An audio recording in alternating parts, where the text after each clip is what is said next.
So what happens when you have a world superpower that almost disappears overnight? Who or what ends up taking their place? And what impacts does that have on a region and its developments?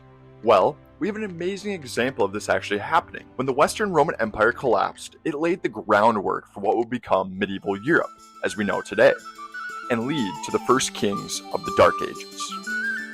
Hey, thank you guys for clicking on this video. One thing I want to call out is we do not use any AI in this. We research this all ourselves, make the script, what we're talking about here today. We find that artwork and videos, all real stuff. So none of that crappy AI stuff. So it's a real video. So if you like this kind of video, make sure to subscribe, leave a comment, and like it if you enjoy the video. But let's dive into it. So we first have to start with the fall of Rome. And yeah, in reality, Rome didn't fall overnight. Most sources and most people today agree that it happened over about a 200-year period, with the debated, but most people agree on that the official fall of the Western Roman Empire happened in about 476 AD when the Germanic leader Odoacer deposed the emperor at that time, Romulus Augustulus. But by the time that the fall of the Roman Empire took place, many of the barbarian kingdoms had already started forming and started to appear a lot more independent throughout the 400s AD.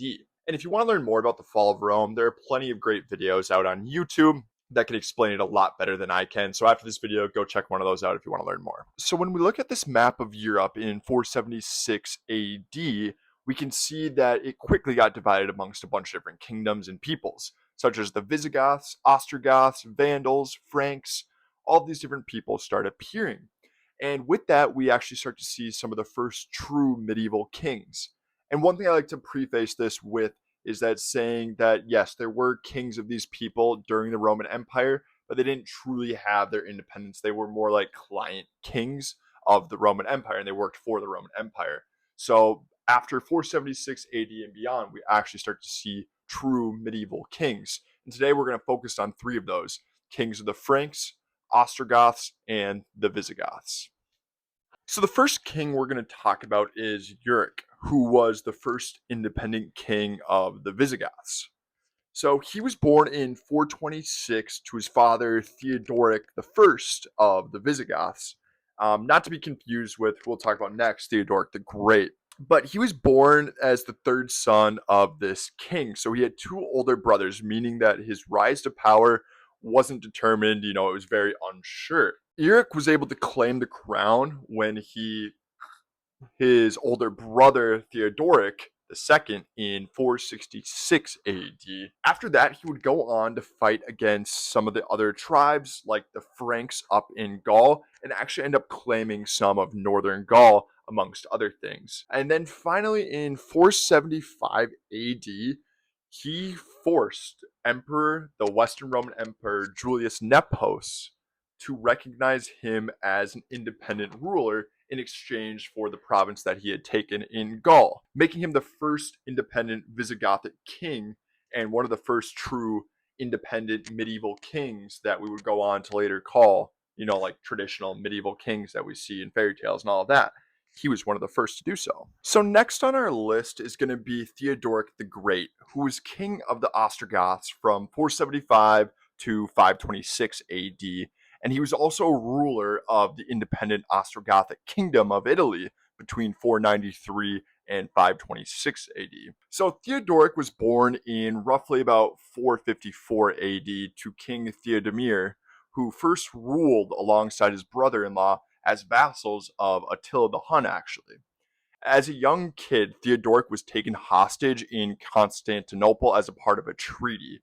One thing to note here is that with these hostages, it's not necessarily a bad thing. It's more of just a reassurance to make sure a treaty goes well. So he was educated there and learned lots of things. But after he was released and started to become a young man, he started having some successful military campaigns up in the region he was from. And this led him to first gain recognition and become considered a king in 471. Then because of all of that, and with the close ties he had to the Eastern Roman Empire, the Eastern Roman Emperor Zeno put him in charge of the Eastern Roman forces, actually. Then in 489, he actually attacked Odoacer in Italy, the guy we talked about at the beginning of the video, replacing him as ruler of Italy. and establishing the Ostrogothic kingdom of Italy. And then he also gained direct control of the previous kingdom we talked about, the Visigothic kingdom, in 511. So a lot of people consider him to almost be a Roman emperor because in reality, he kind of ruled everything that the Western Roman emperors did rule. But yeah, so in a way, in everything but name, he kind of was a Roman emperor, but he was considered also one of those first medieval kings. So the last king we're going to talk about is actually my favorite, and that's going to be Clovis the First of the Franks. And he's credited with founded the Merovingian dynasty, which is a very powerful Frankish dynasty, and overall ruling most of Gaul, which is roughly all of modern France.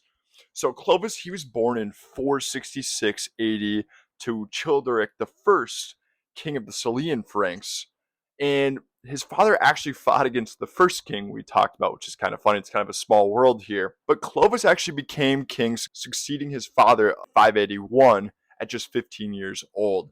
And then throughout his life, he would go on to unite all the independent Frankish tribes and kingdoms, all under him, leaving him as the sole ruler of these people. And actually, in the Battle of Cizons, he defeated Sagrius, who was a former Roman general turned ruler of the kingdom of Cizons.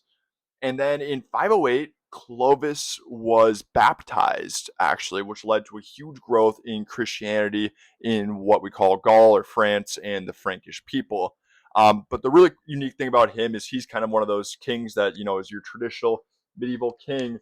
And he started a whole dynasty that would go on to produce many more kings. And then eventually that would turn into not direct ties, but that would lead into then eventually the Holy Roman Empire. So they all kind of tie together. So I hope you guys enjoyed watching this video. This could have been like a 30-minute long video because you can go super in depth about all of these people. I hope all this information is accurate. I tried my best to do most of the research I could. But I just find it super interesting, all of these medieval kings, these people that took charge and took power after the fall of Rome. But if you guys enjoyed this style of video and like this commentary and this research, let me know down below in the comments. And if you're not subscribed already, please leave a subscribe. I don't know if that's the thing, but subscribe. Hope you enjoyed this video. Have a good one.